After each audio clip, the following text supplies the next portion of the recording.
Quantos de nós já não escutou histórias que fizeram alusão a pessoas extremamente empolgadas, que ouviram falar que existe um diamante gigante, enorme, lá na África, e que tal tribo tem aquele diamante, e que se você encontrar, você vai ficar a pessoa mais rica do mundo. Ou Elmo Dourado aqui na América do Sul. As pessoas às vezes se empolgam, e nós escutamos histórias, até mesmo no século XVII, exploradores, principalmente os ingleses, eles vendiam o que tinham, compravam navios e saíam nessa empreitada de encontrar um tesouro. Quase o Indiana Jones aí, uma caminhada doida, com o interesse claro de encontrar algo que vai lhe trazer a realização financeira, algo que possa mudar a sua história.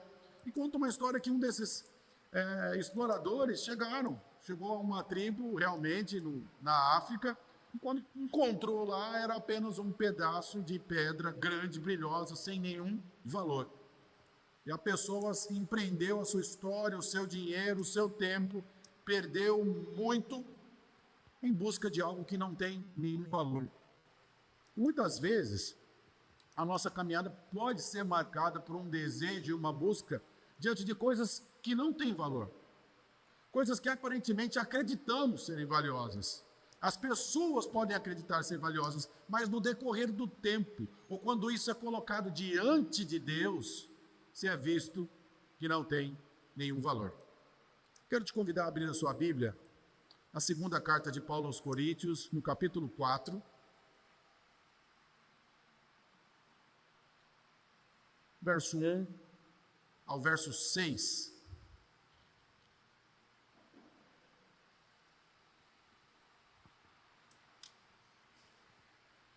Segunda carta de Paulo aos Coríntios, capítulo 4, do 1 ao 6, eu peço que você deixe a sua Bíblia aberta. Pelo que, tendo este ministério, segundo a misericórdia que nos foi dada, que nos foi feita, não desvalecemos, pelo contrário, rejeitamos as coisas que por vergonhosas se ocultam, não andando com astúcia, nem adulterando a palavra de Deus, antes nos recomendamos a consciência de todo homem na presença de Deus pela manifestação da verdade. Mas, se o nosso evangelho ainda está encoberto, é para os que se perdem que está encoberto, nos quais o Deus deste século cegou o entendimento dos incrédulos, para que lhes não resplandeça a luz do evangelho da glória de Cristo, o qual é a imagem de Deus. Porque não nos pregamos a nós mesmos, mas a Cristo Jesus como Senhor, e a nós mesmos como vossos servos, por amor de Jesus. Porque Deus, que disse, das trevas resplandecerá a luz, Ele mesmo resplandeceu em nosso coração para a iluminação do conhecimento da glória de Deus na face de Cristo. Irmãos, nós, nessa caminhada de exposição a essa segunda carta de Paulo aos Coríntios, nós temos visto como é uma carta que destaca a vulnerabilidade do apóstolo, do servo do Senhor, não no sentido daquilo que ele realmente é diante de Deus, mas do conceito de apóstolo diante da igreja. Uma igreja que valoriza ou começa a valorizar os seus líderes por aquilo que ela consegue ver como algo de ostentação, como algo de imposição, seja na oratória, seja no poder, seja no dinheiro, na imposição, na presença, na manipulação. Ele vai falar disso um pouco mais à frente na carta. E Paulo está vendo uma igreja que começa a rejeitar a legitimidade do seu apostolado, como também de outros, exatamente por olhar para um tipo de serviço e de ministério distante daquilo que Deus estabeleceu como ministério apostolar. E Paulo vem nessa caminhada, todo esse início já da carta, ele vem trazendo, chamando a igreja agora, que não está mais olhando para Deus, está olhando sim para os benefícios que a igreja usufrui pela graça de Deus. Na primeira carta aos Coríntios ele fala dessa supervalorização dos dons, supervalorização dos seus líderes. Uma igreja que cria os seus heróis é uma igreja que adora os seus heróis. E Paulo está chamando a igreja de novo para olhar para Deus, olhar para Cristo, olhar para a glória de Deus e não olhar para a sua própria glória, não olhar para a sua própria ostentação, não olhar para a sua própria conveniência em usufruir daquilo que Deus deu, sem reconhecer a glória desse Senhor. Aqui é um certo pacote que Paulo vem trabalhando desde o capítulo 3.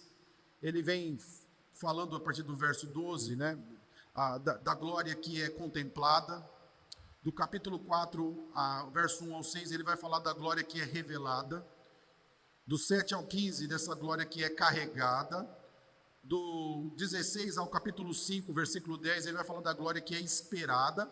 E até o final do capítulo 5, ele vai falar dessa glória que é comunicada ao mundo. Paulo já falou anteriormente muito dessa nova aliança. Falou da repercussão dessa descoberta de que agora não vivemos debaixo do cumprimento de uma lei que é impossível ser cumprida por nós que estamos distantes de Deus. Mas ele fala, agora que a nova aliança é revelada, ou seja, o cumprimento dessa antiga aliança em Cristo, é revelada a graça de Deus, é revelada a condição de nos aproximarmos de Deus por causa dos méritos de Jesus. Essa nova aliança que é feita em Cristo conosco, que somos seu povo. Então essa glória de Deus não é mais retida por causa da nossa incapacidade de cumprir a lei. A glória é revelada em Jesus e nele nós podemos contemplar a glória de Deus. Porque Cristo cumpriu tudo aquilo que foi necessário. Então Paulo falou disso profundamente nos versículos anteriores. Agora Paulo tira um pouco a atenção dessa obra salvadora da nova aliança e ele vai falar um pouco mais do efeito dessa nova aliança nele. Lembre-se, a forma como a igreja enxerga o ministério apostolar de Paulo é a forma como ela está enxergando o chamado de Deus e a pessoa de Deus em servir e em cuidar da sua igreja.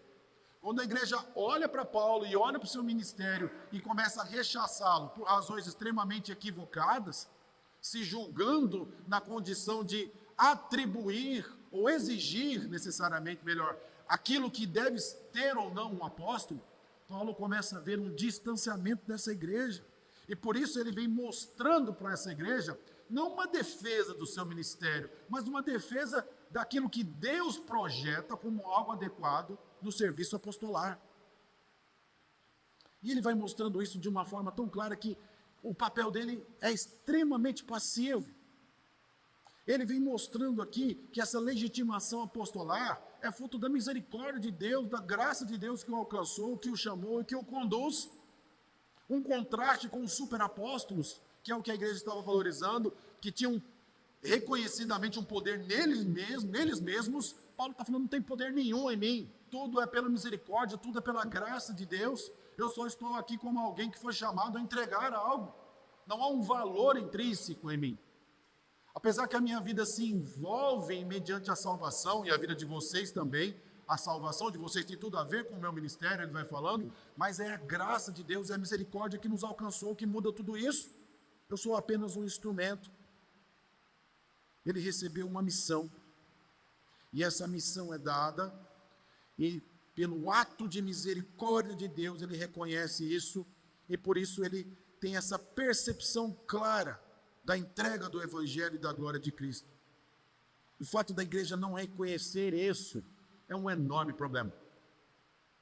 O fato da igreja olhar para o ministério e exigir condições ou atribuições que não são bíblicas e não são justas, é fato de que a igreja não está mais olhando para Deus.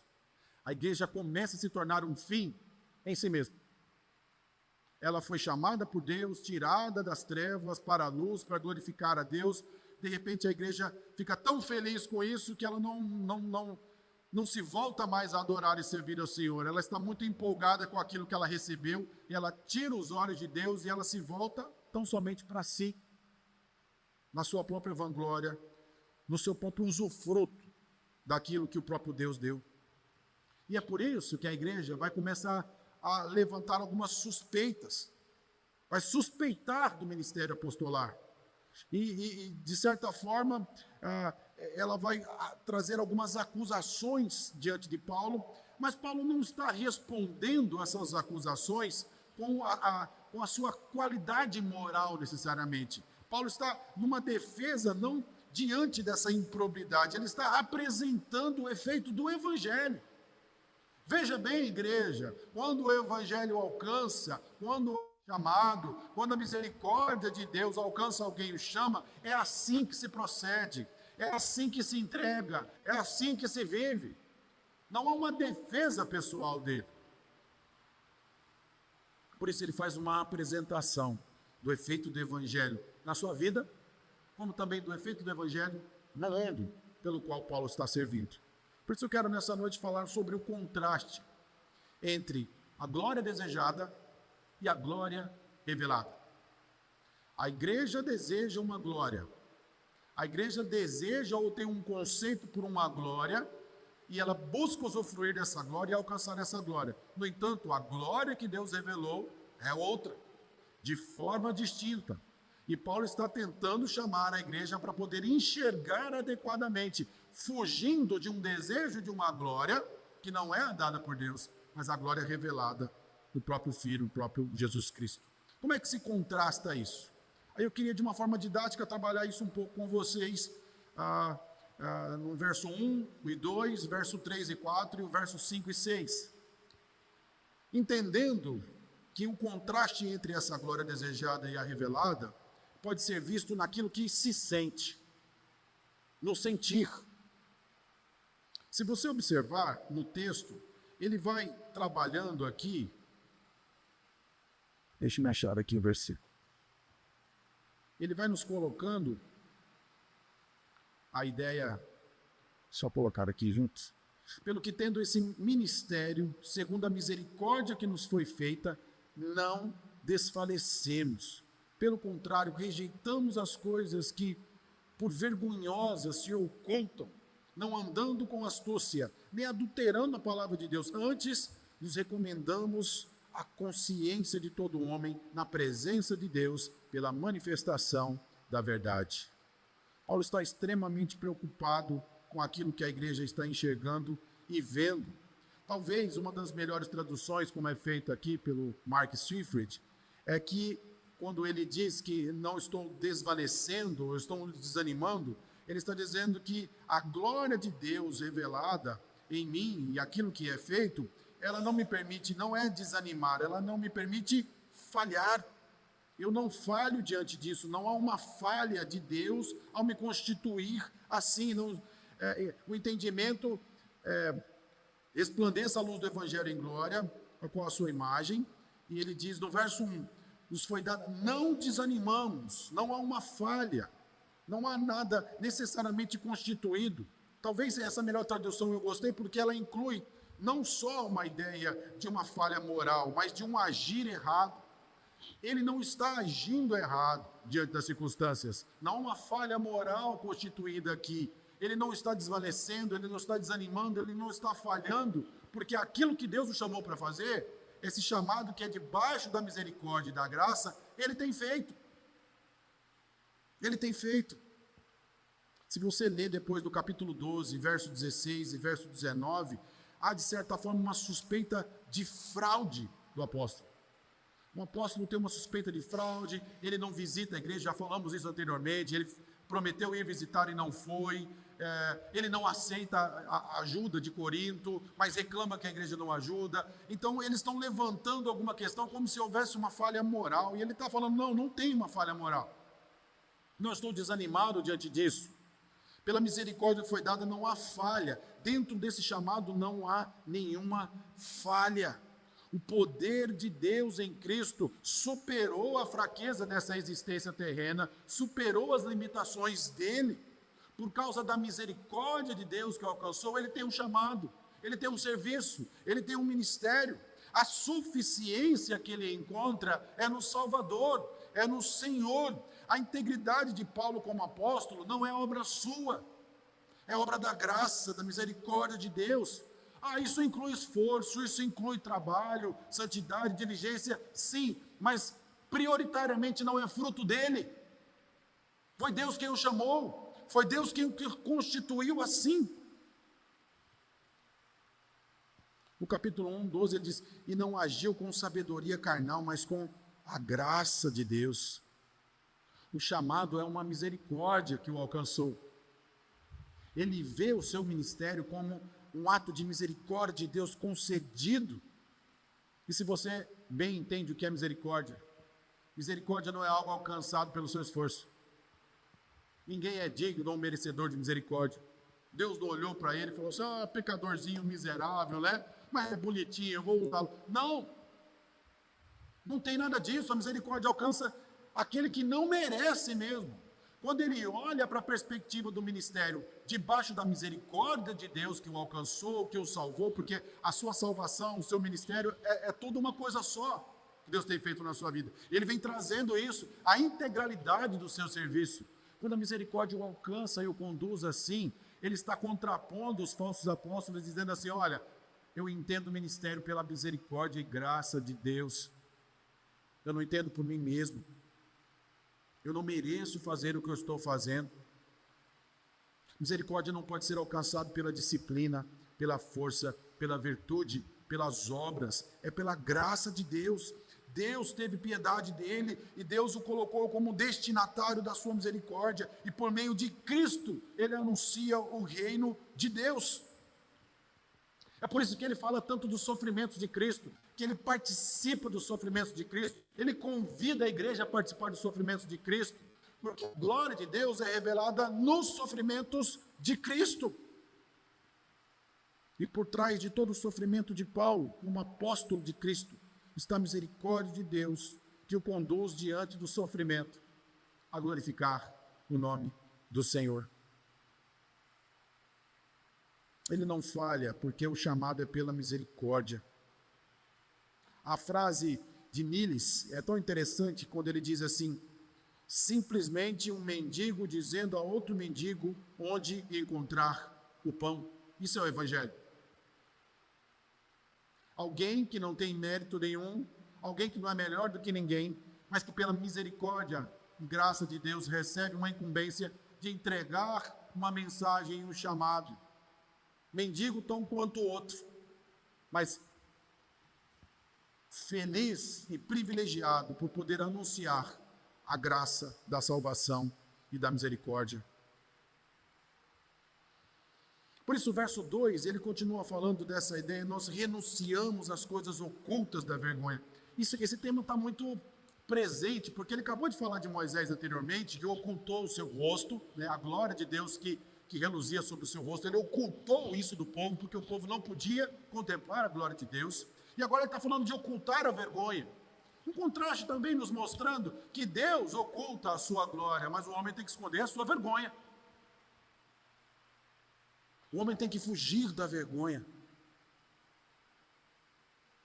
Lembre-se das suspeitas que existiam contra o apóstolo Paulo. Mas veja bem, de certa forma, ele está lembrando de uma questão escatológica. No fim das contas, a glória de Deus será revelada. E no fim das contas, a vergonha de todo ser humano também será revelada. Não tem como fugir disso. Por isso ele se apresenta de forma íntegra diante de tudo isso. Íntegra no seu compromisso claro em servir a igreja e o povo do Senhor. De certa forma, o que ele vem mostrar é que as aparências enganam. Uma igreja buscando ostentação, poder e imposição. Na própria carta, Paulo deixa escapar que ele é acusado de ser fraco, de não ter condições de imposição. Fisicamente ele não se destaca, ele não se coloca diante do povo. Já os falsos apóstolos, sim. Ele está mostrando claramente aqui que as aparências enganam, sim. É por isso que ele renuncia às coisas ocultas, ele renuncia às coisas que são vergonha. Ele está fugindo disso. Ele está fugindo daquilo que engana, daquilo que busca a própria valorização. Ele está falando para a igreja de Corinto: vocês querem alguém que se impõe? Eu sou exatamente o contrário. Eu estou me sentindo obrigado a me impor diante de vocês por causa do comportamento de vocês. mas eu não quero fazer isso porque não é função minha fazê-lo. Quem deve ser exaltado e glorificado é Cristo Jesus, o Senhor. Quando ele fala de coisas ocultas e de vergonha, ele está lembrando um pouco da história de Eva. Lembra dessa história de Adão e Eva em Gênesis? Lembram? Depois que pecaram, puseram folhas de figueira para esconder as suas vergonhas diante de Deus. Quando a luz chega, há uma exposição clara, ou da graça que transforma e redime, ou da vergonha. Essa é a ideia clara. Então, quando nos lembramos dessa história, nós precisamos ver que Paulo aqui, fazendo uso dessa linguagem, ele está antecipando a vinda do Senhor, que trará luz às coisas ocultas das trevas. A renúncia de Paulo às coisas ocultas da vergonha implica nessa reversão da queda. E a presença dessa nova criação implica na confiança no julgamento vindouro. Estou sendo acusado disso, mas no fim das contas, Deus sabe de todas as coisas, porque essas obras serão reveladas diante dele, assim como a sua glória será revelada plenamente, já o foi em Cristo e plenamente o será no último dia, todas as coisas também o serão. Eu renuncio tudo quanto é vergonha, porque eu sei que isso estará diante de Deus no último dia. Não andando com astúcia, não nem corrompendo a palavra de Deus. Aqui é mais um contraste, ele está falando, eu ando sem engano. Eu não tenho nenhum interesse de que a minha vontade seja aceita. Eu não tenho nenhum interesse que o meu conceito, ou aquilo que eu elaborei, que eu construí, seja visto pelas pessoas e admirado. Eu só tenho uma mensagem para entregar, é a que Cristo deu, e é essa que vocês têm que receber. Eu não tenho que enganar, eu não tenho que ludibriar, eu não tenho que manipular ninguém. Eu tenho apenas que entregar. Mas vocês gostam disso. Ele vai falar disso lá na frente. Vocês gostam de ser abusados, de serem extorquidos. Vocês gostam que eles batam no rosto de vocês. Vocês querem líderes, heróis que são impositivos, que abusem de vocês. Ele está falando, eu não sou assim. Eu não fui constituído para isso. Ele faz um contraste entre a integridade e os dissimulados. Paulo está dizendo que ele não é dissimulado. A serpente é dissimulada.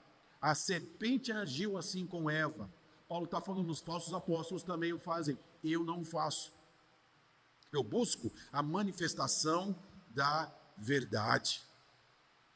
Kierkegaard tem uma frase muito interessante que ele diz assim, no qual o orador e o público recebem seus papéis na presença de Deus. A vida religiosa não é um palco onde a igreja é um auditório de espectadores. E o pastor e Deus estão trabalhando juntos para que as coisas deem certo, para que o reino de Deus seja anunciado, e a igreja como espectadora olhando e vendo se está tudo bem, se é isso mesmo, se está fazendo direitinho. Não, o espectador é Deus. O espectador é Deus. Os atores somos nós. Nós recebemos a incumbência. Então Paulo está falando, vocês como igreja estão se colocando como júri, como espectadores e avaliadores ministeriais, vocês têm que estar comigo, vocês têm que sofrer comigo, é o sofrimento comigo. A igreja e Paulo devem atuar diante da presença de Deus. Igreja não é sommelier de sermão, não é sommelier de pastor. Igreja é o povo de Deus atuando sem malícia, sem corrupção, buscando a integridade do Evangelho, anunciando o seu reino. O ministério apostolar, de certa forma, está mostrando tudo isso, falando desse julgamento que virá no último dia, que vai colocar tudo isso diante de Deus. É por isso que ele fala pela manifestação da verdade. Não são os coríntios que avaliam a verdade, é a verdade que avalia os coríntios. É a verdade que está diante deles, eles não podem criar critérios. Não podem estabelecer normas simplesmente pelo gosto deles, ou simplesmente pela cultura que eles estavam absorvendo. Não, a preocupação deles é que a razão, muitas vezes, é maior do que a verdade. E Paulo está invertendo, a verdade é maior que a razão. A razão pode ter seus méritos e ser extremamente importante na utilização da nossa vida. No entanto, ela não se sobrepõe à verdade. Mas como isso, pastor? Simples. Quem de forma racional pode crer que o judeu, nascido em Belém, Nazaré, viveu, se portou e disse que era o Messias, o império, os judeus não gostaram, o assassinaram, foi morto, condenado, não há vestígios de sua ressurreição. Quem é que crê, quem é que pode crer que esse homem é Deus, ou que esse homem existiu? Muitos podem argumentar que isso não é racional. Pois bem, quando a razão não chega, a fé entra. E a verdade manifestada pela fé é maior do que a razão. Eles podem olhar para Paulo e falar assim, esse daí Paulo está falando, não por mérito, é porque Deus quer entregar algo para vocês. É isso que ele vem colocando. Toda a consciência diante dos seres humanos, ele vai usando a expressão aqui, mesmo a consciência corrompida, há um senso ainda no ser humano de razão, de adequado. E ele está querendo falar, essa faculdade, ela não é infalível, ela não traz salvação, porém essa faculdade moral, ela ainda permanece. Ele está falando diante de tudo isso. Porque se uma coisa que não existe, são pessoas amorais. Nós somos morais ou imorais? Não gosto de falar muito de morais, porque esse nome é bem complicado, está muito em voga. Mas a ideia de morais, e nós não somos amorais, nós temos uma moralidade, nós temos um compromisso diante das coisas. Nós temos um ideal, e isso pode ser corrompido ou não, mas o apóstolo aqui está apelando para essa consciência, para esse entendimento. Então, ao fazer isso, ele se recusa a ceder a gosto, a opinião, a julgamento. Olhem adequadamente, entendam o Evangelho, entendam o que Deus tem chamado para viver. Existem evidências do que você sente, de que a graça de Deus te alcançou? Eu sei que para nós é muitas vezes complicado ficar falando de sentimento, né? Porque sentimento é subjetivo. Eu falava com o presbítero Daniel, né? Kant gostaria muito, né, de estudar um pouco mais, talvez, 2 Coríntios, pela ideia do sentir, ou pela ideia da subjetividade. Mas quando Paulo fala de sentir, ou como ele fala de disposição, talvez Edwards fale muito melhor sobre isso, dessa disposição de fazer o que é certo e de se colocar, isso pode ser visto em você. Ou simplesmente somos coagidos por uma ideia de lei, de religião, de cumprir, ou um temor para que Deus não nos julgue ou nos condene. O que há no nosso coração? Nós sentimos a sua graça, nós reconhecemos a sua misericórdia, nós conseguimos olhar para o nosso ministério, para a nossa vida, como um privilégio, servir a Deus. Em segundo lugar, o contraste entre a glória desejada e a glória revelada pode ser visto também no que se vê. O verso 3 e verso 4. Mas se o nosso evangelho ainda está encoberto, é para os que se perdem que ele está encoberto. Paulo está falando ainda, lembrando do contexto de Moisés, que escondia a glória de Deus refletida em seu rosto. Se o evangelho é velado, ele está falando, não é por minha causa, não é por causa da minha conduta. Se vocês não estão enxergando o evangelho, não é por minha culpa. Os critérios que estão sendo apresentados não são santos. Corinto estava iludido com algo extremamente perigoso, ouro de tolo, se julgando capaz de exigir coisas que não tem nada a ver com o evangelho. E Paulo está falando, não é isso. Eu não fui chamado para isso. Eu não visitei vocês porque eu achei que não deveria ir. Eu não aceito a oferta de vocês. E por causa disso, vocês estão me colocando como indigno do ofício? A forma como Paulo é visto denuncia onde Corinto estava indo, o caminho que Corinto estava buscando. E aí, Paulo lembra na perícope anterior, quando ele fala que ou ele é odor de morte, ou ele é uma fragrância agradável. Lembram-se da caminhada cristã, dessa caminhada do povo de Deus, né, nesse percurso romano que era colocado, né? Eu esqueci o termo. Nessa caminhada romana que ele era colocado de triunfo, né? O triunfo romano, como ele fala, triunfo romano como um escravo que ele era visto. O triunfo romano, ele se vê não como o triunfador, mas aquele que está com o que é triunfado, como Cristo se fazendo servo e passando por ali, no nosso lugar, recebendo ali o lugar de subjugado por causa do nosso pecado. É diante dessa condição que ele olha e ele fala, isso é fragrância agradável para uns, mas é odor de morte. Trazendo para isso, ou a igreja reconhece o que Deus está fazendo como algo agradável, ou se ela reconhece como morte, nesse sentido aqui, é um sentido de que não está vendo a graça e a misericórdia de Deus e não está usufruindo disso. Correm o risco de terem os seus corações endurecidos, como teve Faraó, como teve o povo de Deus, quando Moisés ocultou a glória de Deus diante do povo de Israel. Os leitores de Paulo não interpretam o texto, é o texto que interpreta eles. A referência de Paulo a velar ou esconder o evangelho está falando disso. E ele, de certa forma, está chamando a igreja a se experimentar, a entender isso. Você crer necessariamente no que está acontecendo, você deve se examinar, compreender o evangelho. É mais do que uma questão de discernimento, de intuição. Ouvir, ver, crer é obra de Deus.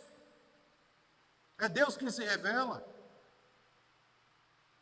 Eles só ouvirão quando Deus se revelar, quando Deus se mostrar a eles. O ato criador de Deus, quando a luz aparece diante das trevas, as trevas se dissipam, e aí então o homem pode contemplar e pode ver a glória do Senhor. É por isso que ele continua aqui, quando ele no versículo 4, nos quais o Deus desse mundo cegou o entendimento dos descrentes, para que não lhes resplandeça a luz do evangelho da glória de Cristo. É claro que Paulo está sendo irônico, né? O Deus até onde não tem fim, ou o Deus desse século, como é a tradução, né? O Deus até o fim dos tempos, o fim dos dias, é uma ideia daquilo que Satanás está fazendo, cegando aqueles que estão longe do Senhor. O Deus desse mundo, desse século, cega os seres humanos. O reinado dele é diante daqueles que estão cegos, porque esses que estão cegos não podem resistir a nada que ele faça, a simplesmente o seu domínio. Então, diante disso, o domínio de Satanás, ele se faz mediante esse fato impedidor de que vejam a glória de Deus em Cristo. E isso traz aversão a Cristo e ao cristianismo. Nada tão diferente do que temos visto nos nossos dias. O mundo cada vez mais odiando a Cristo, odiando os cristãos. Não é preciso fazer um exercício muito forte para ver isso. Como diz o texto, é a mente dos incrédulos que Satanás cega. Mais uma vez, é um contraponto. O que você vê? Porque Satanás, ele cega, Cristo ilumina. É isso que ele vem trazendo aqui, esse contraponto.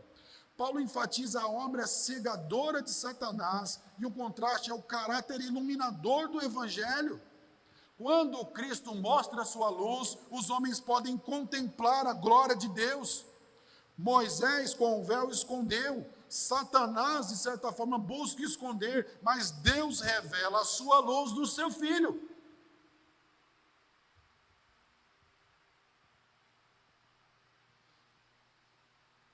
O Evangelho da glória de Cristo, o qual Deus deste mundo, desse século, cegou. A glória de Cristo é a glória revelada. E Paulo está cansado de falar aqui que a glória de Cristo é a glória do Cristo crucificado. Em nenhum momento ele vai trazer algum aspecto de referência a uma glorificação de Cristo que não passe pela cruz, que não passe pelo sofrimento. É por isso que ele é o apóstolo da cruz, é o apóstolo do sofrimento, porque ele imita o seu Senhor, ele é discípulo de Cristo. Ele é aquele que participa dos sofrimentos de Cristo e convida a sua igreja a fazê-lo também. Só que quando Paulo se coloca dessa forma, sem nenhum mérito, sem nenhum poder, sem nenhuma imposição, totalmente passivo diante da vontade de Deus, se esforçando para que isso alcance ao máximo de forma perfeita a igreja olha e fala assim: esse eu não quero, esse apóstolo eu não quero. É uma ofensa, Paulo, você se apresentar assim diante de mim. É assim que a igreja está se colocando.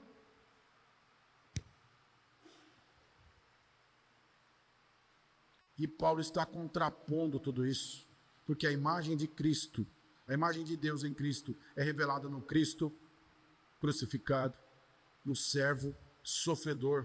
A glória de Cristo não é meramente um aspecto, uma demonstração de excelência moral, é uma demonstração do poder de Deus na fraqueza. Falar da glória de Cristo é falar desse paradoxo. Como pode o ser eterno, o Criador de todas as coisas, que não pode ser contido em nada, se fazer humano, e se fazer humano, totalmente humano, assumindo as limitações humanas?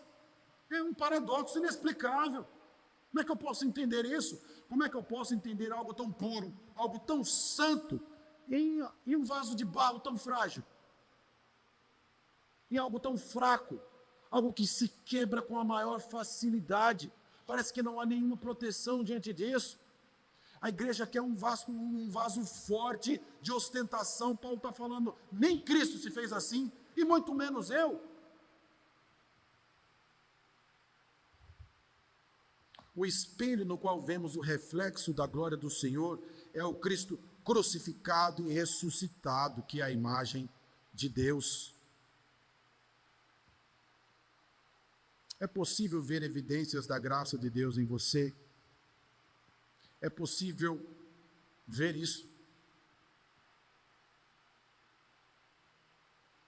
Isso passa de um discurso e passa de uma emoção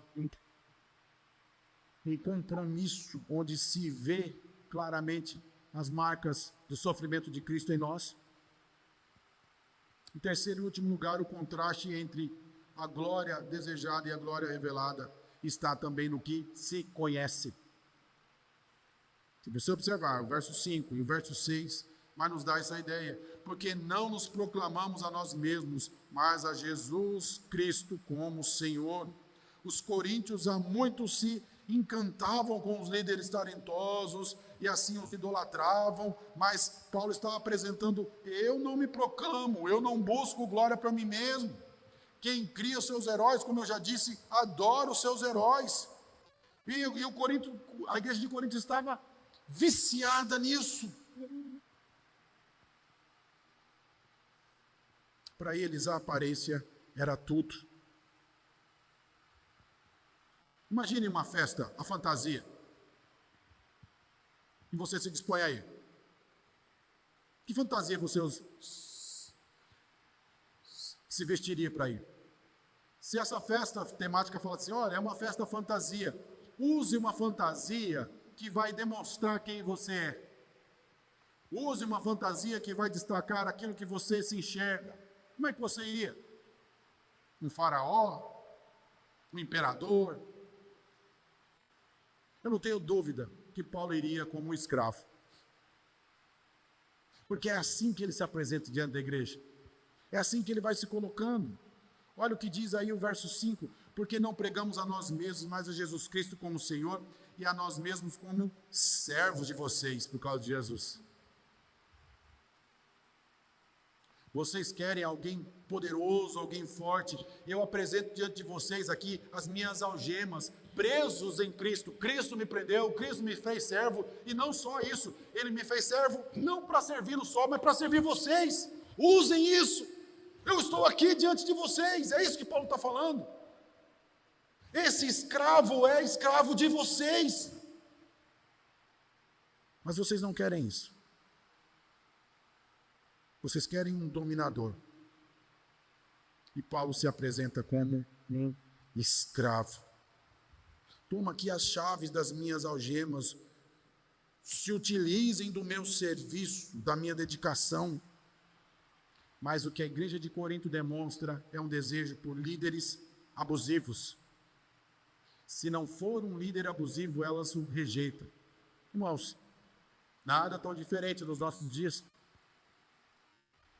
Não precisa fazer muita força, é ligar o rádio, ligar a televisão, o próprio celular, as mensagens de extorsão, de manipulação, onde as pessoas são coagidas a participar de vulgos ministérios, serviços, e as pessoas são extremamente manipuladas, extorquidas, maltratadas, colocadas sob o jugo de alguém que se impõe, porque as pessoas têm a necessidade de terceirizar a sua responsabilidade diante de Deus, e quando alguém impõe e cobra sobre isso, tem muitos que dizem amém.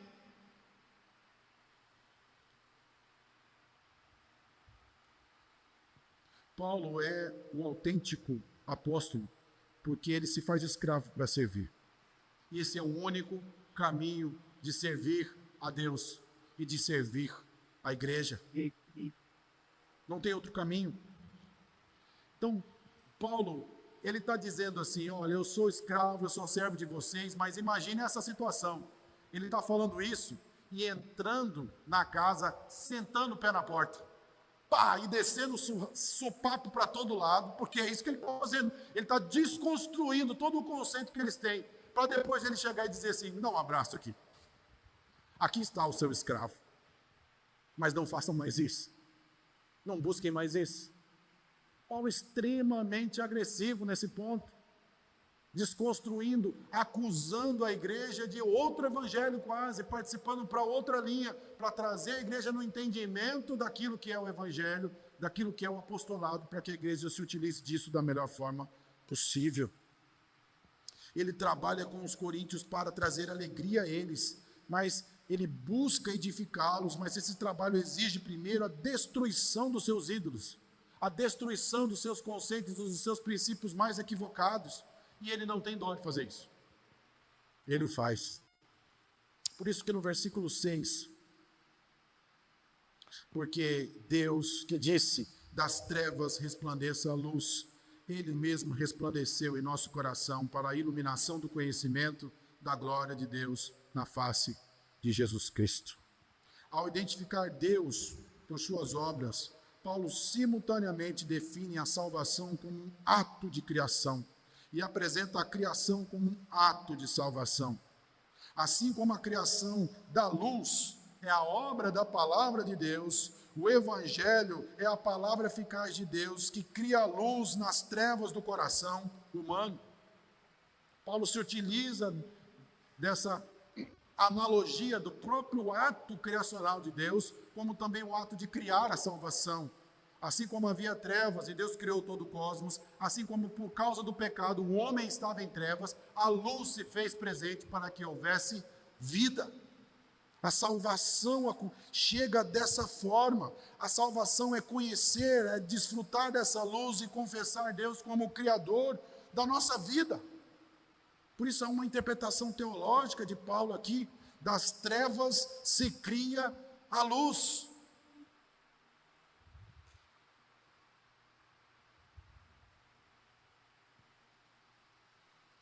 Foi assim que Paulo teve o encontro com Cristo. Lembra-se? A caminho de Damasco, ele é derrubado diante de uma luz e ele pergunta, quem está aí? Versão NVT. Quem está aí? Quem está aí? Quem está aí? Eu sou Cristo, aquele que persegue-se. Nós precisamos entender que o compromisso com Deus e com Cristo, esse Cristo crucificado e ressuscitado, é a verdadeira manifestação da glória de Deus, contrária às aparências e às expectativas. Uma ideia de aparência, de imposição, é do Deus desse século. Mas a manifestação da glória de Deus em sofrimento e em fraqueza é o meio pelo qual o Evangelho traz o brilho da glória de Cristo. Deus não levanta sacerdotes, servos, apóstolos nesse ponto para se imporem ou se colocarem diante da sua qualidade pessoal. Deus chama homens prontos a se colocarem a serviço do Senhor como escravos, sentindo, sabendo e conhecendo esse evangelho a ponto de viverem a integralidade disso para a glória de Deus. A glória de Deus se manifesta a nós somente no Jesus crucificado. O ministério, dentro desse contraponto aqui apostolar, só tem alguma virtude ou algum resultado positivo quando ele é apresentado na limitação e na fraqueza, ou chego a dizer, na neutralidade do apóstolo. Dele mesmo não vem nada. E assim a glória de Deus é conhecida na face de Jesus. Esse versículo 6 é muito parecido com o texto que lemos de Números, capítulo 6, 24 a 26. O fato de se pronunciar a bênção de Deus ali diante do povo, né? E se pressupõe que ela não pode ser considerada garantida ou automática, mas necessariamente repetida. Deus fala para Moisés que ele deve pronunciar, que ele deve repetir isso diante do povo, para que o povo desfrute disso. A bênção está constantemente sobre a ameaça de um mundo que se opõe a Cristo e a sua glória. Daí a necessidade clara do pronunciamento da glória de Deus. E é assim que ele se faz conhecido. É assim que é o conhecimento de Deus, onde ele se revela diante da sua glória através de Jesus. E assim somos reconhecidos, aceitos e amados por Deus diante da sua glória e sua graça. Porque é isso que acontece quando somos apresentados à luz do Evangelho. A visão da glória de Deus nos conduz a esse entendimento, que somos amados e cuidados pelo Senhor. Sentimos, vemos e conhecemos. Nosso sentimento, nossa visão e nosso conhecimento têm revelado a Cristo. É isso que esbanja todo o nosso ser. Cristo foi revelado a nós e por isso está comprometido o nosso sentimento, a nossa visão e o nosso conhecimento, a nossa disposição diante de Deus. Ou é algo paralelo ainda? Porque se é algo paralelo, Cristo ainda precisa ser conhecido. A luz ainda precisa ser revelada. Se não há uma mudança de disposição dos nossos sentidos para com a glória de Deus, algo pode ser questionado. E se não há uma disposição santa de sentimento, de visão, de conhecimento, nós estamos comprometendo uma vida cristã e uma igreja cristã. É imprescindível para nós que tivemos um encontro com Cristo Jesus, que vislumbramos a glória de Deus em Cristo, no seu sofrimento, na sua cruz, na sua ressurreição, que fique clara a disposição de serviço, assim como Paulo se apresenta aqui diante de Deus e da igreja, de servos, entregues a um anúncio e a uma proclamação desse reino, que mudou a minha vida, mas não mudou só a minha vida, mudou a história de todos aqueles que foram alcançados e serão alcançados por essa luz. Que a graça e a misericórdia de Deus nos alcance assim, e que fique claro diante de nós o nosso compromisso com o Senhor. Que se por alguma razão o nosso interesse está se desviando por alguma conveniência, que a própria graça e a misericórdia de Deus que um dia nos alcançou e nos tirou das trevas, nos corrija e nos conduza ao caminho santo do serviço a Cristo, como também a sua igreja, no nome de Jesus. Amém. Vamos cantar mais uma música.